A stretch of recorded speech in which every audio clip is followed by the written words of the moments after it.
Voici encore une autre histoire que j'aimerais partager avec vous. Cette histoire m'a été confiée par un frère. Vraiment, ce frère, c'est lui-même qui a vécu son sérieux problème. J'aimerais dire à tous ceux qui m'écoutent, oui, c'est le manque de moyens qui font que, et aussi c'est les situations obligent, situations délicates et les situations bizarres qui font que on s'élève là, nos parents nous disent qu'on a qu'à aller vraiment continuer nos études chez nos tantes, ou soit chez nos oncles, ou soit chez nos cousins ou cousines, un truc comme ça. C'est le manque de moyens qui font ça. Ou soit c'est les difficultés aussi de la vie qui font qu'aujourd'hui, on se retrouve dans ce truc-là. J'aimerais dire à tous ceux qui m'écoutent, s'il vous plaît, écoutez-moi bien. Les histoires que les gens viennent me confier, je ne suis même pas l'auteur ni propriétaire de ces histoires, mais je viens les relater pour que ça puisse nous servir aussi d'une leçon pas possible. Ce que j'aimerais vous dire encore que c'est quoi? Mon frère, si tu sais que tu ne peux pas vraiment soutenir ou aussi donner l'opportunité à tes enfants de réussir, il ne faut jamais compter si tes frères ou soit si tes soeurs. De nos jours, on est là. Quelqu'un d'autre ne peut plus laisser lui ses enfants et puis il va vraiment soutenir l'enfant de quelqu'un d'autre va réussir. Ça n'existe plus si c'était là. Arrêtons de se blaguer. Arrêtons même de se blaguer pour rien. Je le dis et puis je le dis haut et fort encore. Ça avant, ça pouvait prendre, on peut dire non, que je vais prendre l'enfant de telle personne. La personne va réussir, va aider mes enfants. Maintenant, là, c'est plus ça. C'est l'ingratitude musculaire, perpendiculaire et parallèle tiers à la mode maintenant. Voilà l'histoire qui commence. Le jeune frère en question, il a dit non que oui. Quand il était vraiment, il a perdu sa maman et vraiment son papa aussi est décédé. Donc il était au filet des mères, des pères. Il était chez son grand-père. Et voilà comment son grand-père décide de dire non que faut aller fréquenter chez ton oncle, qui est son fils, qui est le fils de son grand-père. Il faut aller en ville, tu vas aller fréquenter là-bas. Or, le problème est que j'aimerais vous dire, l'oncle en question, lui qui vivait en ville, il avait sa femme, il avait ses enfants. Dans sa maison qu'il a construite, il y avait une chambre secrète. Cette chambre-là, il peut dire aucune ou aucun enfant, je ne sais pas si c'est une fille, si c'est un garçon, ne rentre pas là-bas. Même ses propres enfants ne rentrent pas dans cette pièce-là. Même sa propre femme ne rentre pas dans cette pièce-là. Donc dans la maison, tout le monde était au courant que personne ne rentrait. C'est-à-dire une personne ne rentrait pas dans la maison, dans la chambre de papa. Le jeune homme, lui, il ne savait pas. Il quitte au village. Il est venu fréquenter chez son oncle. Le premier jour, son oncle dit non que voici la chambre où tu vas dormir. Dans cette chambre-là, l'oncle a mis matelas par terre. C'est petit matelas-là, il dort. Dans cette chambre-là, le sol est glacé, tout est glacé là-bas, c'est comme chambre froide. Lui, il dit, bon, quelqu'un t'a quitté au village. On te dit, voyez la chambre où toi, si tu vas dormir. Il n'y a pas de lumière là-bas. Comment il faisait? Il avait son petit téléphone Beskla, que nous on appelle Beskla. Mais l'histoire s'est passée en Afrique centrale. 2 jours là, c'est eux qui sont en vogue. Quand on dit Beskla, chez nous en Côte d'Ivoire, c'est des petits téléphones non Android. Nous, on appelle ça Beskla. Donc, lui, il avait ça. Lui, il avait torche. Donc, le jeune homme en question, on lui avait donné une chambre où il va dormir. Le premier jour où il a mis sa tête là-bas, vraiment, le froid, tu l'as chicoté là. Il dit, mais lui, il pensait qu'il était chambre froide. Merde. Le lendemain, il a dit à son oncle que là-bas, il fait froid. Son oncle dit, bon, d'accord, allons-y, on va payer les couettes, tout ça là, qui sont les draps qui sont un peu confortables. Donc, il allait payer. Lui, chez lui, dans sa tête, son oncle était vraiment... Parce que son oncle a perdu son frère qui est le père de l'enfant en question. Donc, chez lui, il dit, mon oncle me prend bien, je suis venu, il m'a donné une chambre, moi seul, vraiment. Donc, c'est un truc comme ça. Donc, il ne demandait même pas la lumière, mais parce qu'il avait son téléphone où il y avait la torche. Donc, il a appuyé, il allumait la torche et puis pour éclairer là-bas, pour dormir, pour arranger ses trucs. Donc, c'était un truc comme ça. La chambre, il n'y a pas de fenêtre là-bas. Et voilà comment le jeune homme dormait 1 jour, 2 jours, 3 jours. Les enfants même qui sont là-bas, eux-mêmes, ils sont curieux. Ils sont, ah, quand il dort là-bas, il dit, oui, il dort ici, vous dormez de l'autre côté, moi, il dort dans ma chambre que vos papas m'ont donné, donc vraiment, etc., etc. Une semaine plus tard, je vous dis, le jeune homme dort comme ça, là. Il attend une présence. Il attend une, c'est-à-dire, il attend bruit d'une présence, c'est-à-dire une présence qui est en train de passer. Il sent que la maison, là, vraiment, c'est quelque chose de terrible. Quand la présence même arrive dans la chambre, il fraîcheur, tu es là, là. André, c'est comme quelqu'un qui est au pôle Nord. Il ne comprend pas, il dit, mais c'est quoi ça?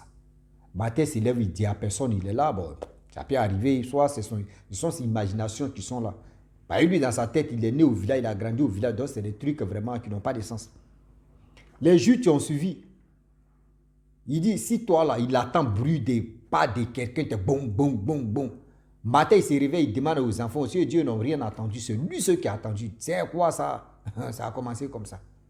Garde l'oncle en question. L'oncle était dans les loges, pas possible. Garde l'oncle en question. Il a amené l'enfant là-bas pour sacrifier l'enfant, pour que l'enfant, si l'enfant n'est plus sur cette terre, puisse aller travailler pour lui.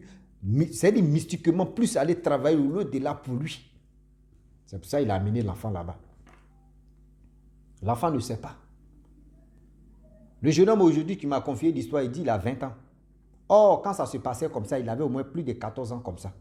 Donc, 6 ans plus tard, que l'événement s'est passé. Donc, à chaque fois, il attendait des bruits des gens. Il attendait les voix, mais c'est-à-dire les voix qui rentraient dans ses oreilles, mais il ne comprenait pas les langues que les voix là, c'est-à-dire les voix qui parlaient là, dans la chambre là, il n'attendait pas. C'est quoi même les gars parlaient. C'est-à-dire lui-même il est là, il imagine c'est quelle langue même les gars parlent. Rien. Quand il demande à son oncle dit non, il n'y a rien dans la chambre, il n'y a rien. Il dit oui, il n'y a rien, mais j'entends des bruits. Son oncle dit laisse, il n'y a rien, il faut dormir. Lui, il appelle son grand-père qui a dit non, qu'il n'a qu'à venir chez son oncle. Son grand-père dit non, ça va aller, tu vois, quand tu quittes au village, vraiment tu arrives en ville là-bas, bon, tu vois, c'est pas la même chose. Il dit oui, c'est ça, c'est pas la même chose. C'est gay. Avec le temps qui passe, le temps qui passe, le petit en question, il ne comprenait rien. C'est-à-dire, lui, il est venu 3 mois de vacances pour aller à l'école. Mais il dit, un mois même n'est pas arrivé, le petit entré, il dit, traumatisme va tuer. Le petit, il est là comme ça, il est couché et puis, il y a une présence qui vient comme ça, lui-même il est raide comme ça, il ne peut pas bouger. Et cette présence-là vient parler dans son oreille, je ne sais pas, chuchoter ou je crois là même. Prenez, c'est dit, tiens, bon, on va avancer ici là. Quand la présence-là vraiment quitte là, et que c'est là lui, il prend sa cause, c'est là lui, il se retrouve. Il dit un jour, ça l'a étonné même, il dit la présence, il y a quelqu'un qui est rentré dans la maison. Cette présence-là, l'a bien mougou le cuit. Bien mougou le cuit. Il dit, il se réveille comme ça. C'est-à-dire, il pensait que c'était un rêve. Quand la présence est partie, il allait aux toilettes là. Il dit, Kakama n'a même pas dit non, que c'est-à-dire, Anus ne peut pas attraper. C'était bro. Il voit, mais il y a un trou. Il dit, mais c'est quoi ça? Il appelle son grand-père, il dit à son grand-père que, il y a une présence qui me fatigue, qui me mougou. Son grand-père dit, non, ça va aller. Il ne faut pas être stressé. Oui, ça va aller. Tu sais que tu as perdu tes 2 parents. Sois fort, ça va aller, ça va. Tout ce qu'il disait à son grand-père dit, non, ça va aller. Tout ce qu'il rencontrait à son grand-père dit, ça va aller. Ne baisse pas les bras, ça va aller. Un jour, ça va aller. Pour toi, va sortir. Tu es un garçon, bats-toi. Oui, il fait tout. Il n'arrivait plus à dormir. Quand le soir tombe comme ça, c'est-à-dire la nuit tombe là, son cœur bat. Parce que où il s'est endormi là, il n'est pas à l'aise. Où il s'est endormi là, il n'est pas à l'aise. Il dit à son oncle dit, si tu ne veux pas dormir ici là, trouve-toi, c'est-à-dire, trouve une maison où tu vas aller dormir. Où tu vas quitter chez moi, où il connaît qui en ville là-bas. Il connaît qui en ville. Donc il est obligé de serrer son cœur. Chaque soir, son cœur bat, il n'est pas à l'aise. Voilà comment le jeune homme en question tombe malade. Or, avant de tomber malade, quand les présences là partent comme ça, il fléchit les genoux, il prie, il dort. Il prie, il dort, il prie, il dort. La maladie est rentrée dans son corps. Quand la maladie rentre, il appelle son grand-père pour lui dire, je suis malade. Hein. Son grand-père appelle son fils pour lui dire non, que le petit est malade, il faut aller acheter des médicaments, tu vas lui donner. Le petit aussi, on achète les médicaments, on lui donne, il boit. On ne sait même pas c'est quelle maladie, mais on lui donne des paracétamol, on lui donne des médicaments, il boit seulement. Mais ça ne va pas. Il fait tout, on lui donne des médicaments, ça ne va pas, il est là. Pour prendre le petit, pour l'envoyer à l'hôpital, jamais. Pas d'hôpital, on est dedans. Et voilà, avec le temps qui passe, Plus de 2 semaines, c'est-à-dire 2 semaines plus tard, le petit ne se sent pas bien. Maladie en train de s'aggraver. Même les enfants du monsieur en question, de son oncle en question, lui dit, mais tu es malade, hein? Ça va. Mais il dit à papa, il dit non, il a dit à vos papa, il m'a payé les médicaments. Donc c'est ça, on dit, ça va aller, mais ça va aller. On dit, quand le jeune homme, tu le vois, mais tu sais que le gars même, il tend vers la mort. Voilà, un jour, il appelle sa tante, la soeur de son oncle, qui est sa tante. Ah, la tante, vraiment, tu es où? Je ne me sens pas bien. La tante dit, tu ne te sens pas bien quoi? Ah, la tante, je veux venir chez toi. Tu vas me voir. La tante dit, ok, viens. Un peu d'argent qu'il avait là. C'est-à-dire, quand même, quelqu'un qui est malade, vous lui donnez déjeuner, il va aller où pour payer la nourriture. Il a pris cet argent-là. Dieu merci, c'était au moins 8000 francs CFA. Il a pris. Sa tante lui indiquait où elle était. Il est monté dans le car, malade. C'est-à-dire, quelqu'un qui est maladif, malade même, aller dans la ville où sa tante était. Quand sa tante l'a vu, elle a coulé les larmes. Elle dit, mais quoi, c'est quoi? Tu es quitté où? Elle dit, non, je suis quitté chez mon oncle là. Vraiment, où il m'a mis, dans la pièce où il m'a mis là. Ah, tante, je ne sais pas. Tante, je ne sais pas où il m'a mis. Voilà comment la tante dit, mais il t'a amené à l'hôpital? Il dit, non, ils ne m'ont jamais amené à l'hôpital. On paye les médicaments, on me donne, je bois seulement. Tu as appelé ton grand-père? Oui, j'appelle mon grand-père. Il dit non, que oui, ça va aller, d'être courageux, de faire ceci. J'ai fait tout mon possible. Je lui dis, je lui explique, il ne veut rien comprendre. Il ne veut rien comprendre de ce que je lui dis. C'est ça, elle a dit, ok, il n'y a pas de problème. Que tu as parlé, j'ai compris. On va aller à l'hôpital. Ils sont allés à l'hôpital. Arrivé à l'hôpital, ils ont fait les analyses. Il y a une femme médecin qui a dit, non, ok, ma soeur, si vraiment ton fils là, ou ton neveu, ou c'est qui là, si tu veux vraiment qu'il reste en vie ici, ça là, c'est pas médecine. Il faut aller remuer les mamies, tu vas voir. Il faut aller remuer les mamies, tu vas voir, parce que ça, c'est pas simple. Et voilà comment la tante en question appelle son papa qui est au village pour dire, viens dans l'immédiat chez moi ici. Il paie ton transport.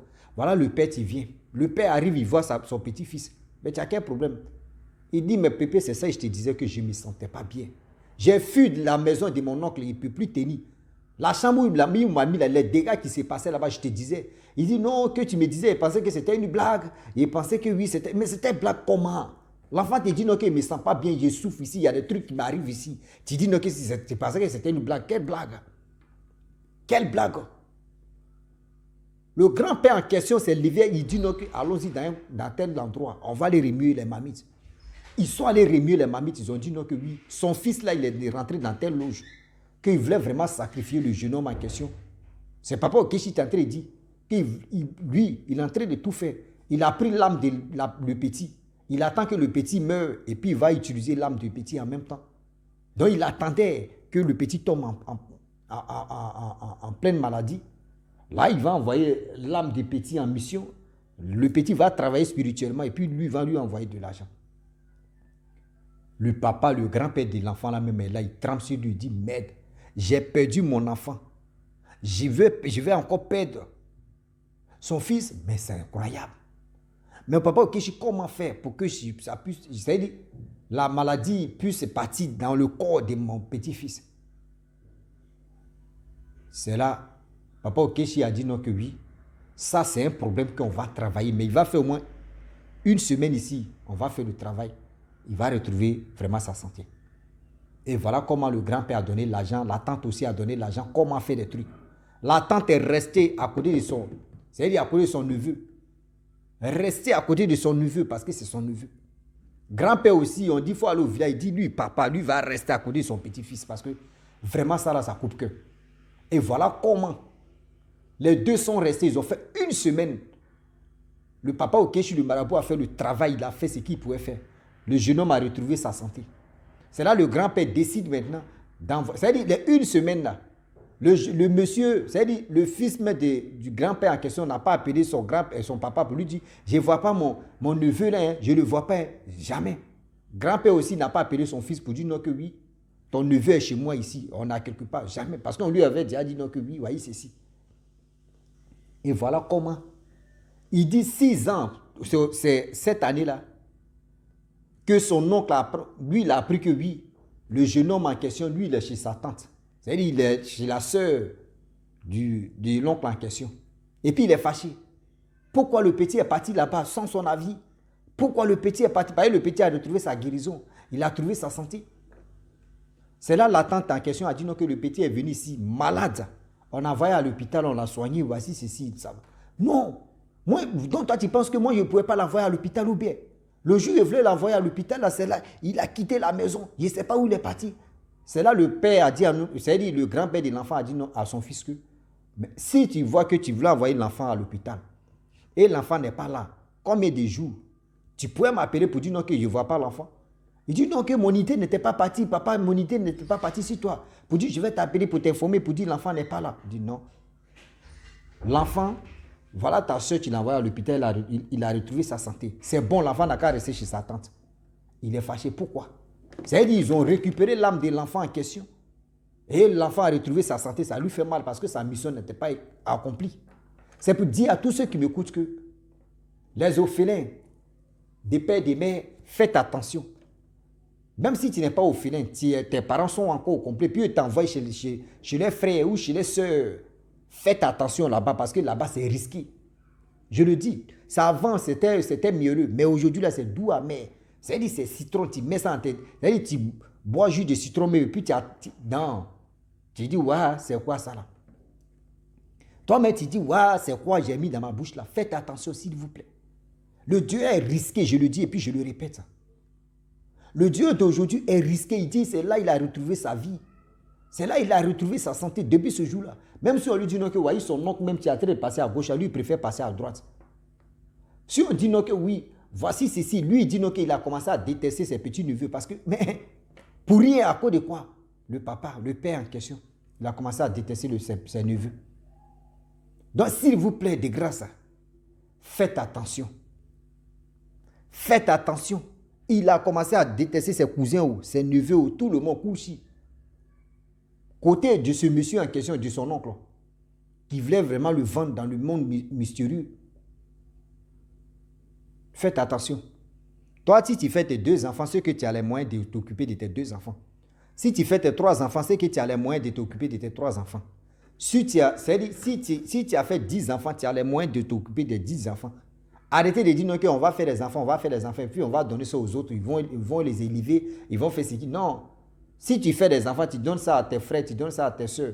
Tu ne sais pas ceux-là. C'est comme tu les as donnés. Prenez un mouton là comme ça, vous allez vraiment le sacrifier, vous allez vous enrichir. C'est comme ça maintenant les gars réagissent. C'est comme ça les gars rentrent.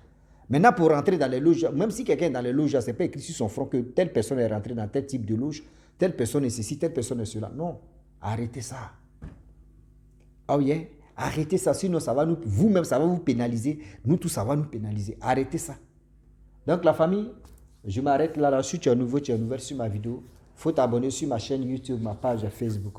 N'oubliez pas de partager mes vidéos et aussi liker. Je vous dis à très bientôt. Ciao. Bisous. Bon instant.